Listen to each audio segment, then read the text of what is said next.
So ayun mga sir, no, nakuha natin siya October 13. Isa sa nagustuhan ko dito, itong panel gauge niya. Kapag binuksan mo, fully digital na siya. Tapos 6 liters capacity ng oil, ng gasolina niya. Meron na ring orasan, RPM, kung yan yung tinatakbo mo, kung ilan na yung tinakbo. Tapos yung fuel gauge, fully digital na siya. Tapos sa compartment naman, sad to say, hindi sukat yung dito, half face helmet. Ito lang, yan siya. Diyan yung service warranty, user manual, free tools. Tapos yung helmet, iniwan na natin yung helmet na free niya kasi meron akong sariling helmet na ginagamit. Yan. Tapos yan, sukat nung tire niya, naka-mag siya size 13, parang NMAX na rin. Tapos susukat ng gulong niya 130 by 60 by 13.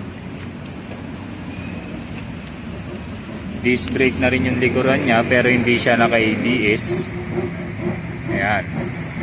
Pati yung harapan na gulong niya 130 by 60 rin.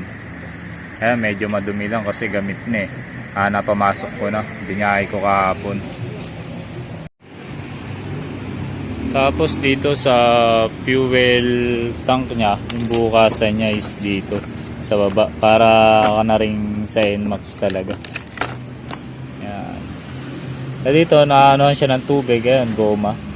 Naanohan siya ng tubig dito pero nakaangat kasi. Kaya kahit may punan ng tubig dyan, hindi basta-basta papasok dito sa tangke natin.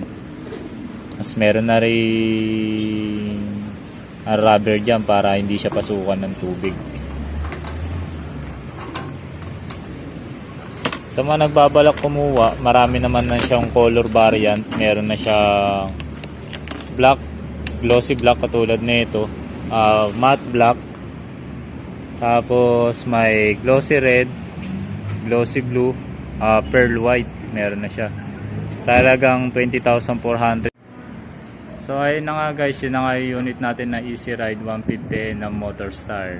Ang down payment niya ay 20,400 at ang monthly niya sa loob na isang taon ay 4,017.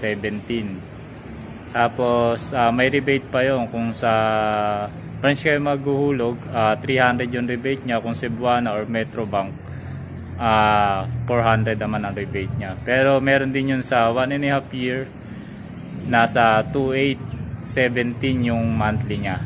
So yun lang guys, kita-kita tayo sa susunod na mga videos ko. Bye bye, ride safe and keep safe everyone.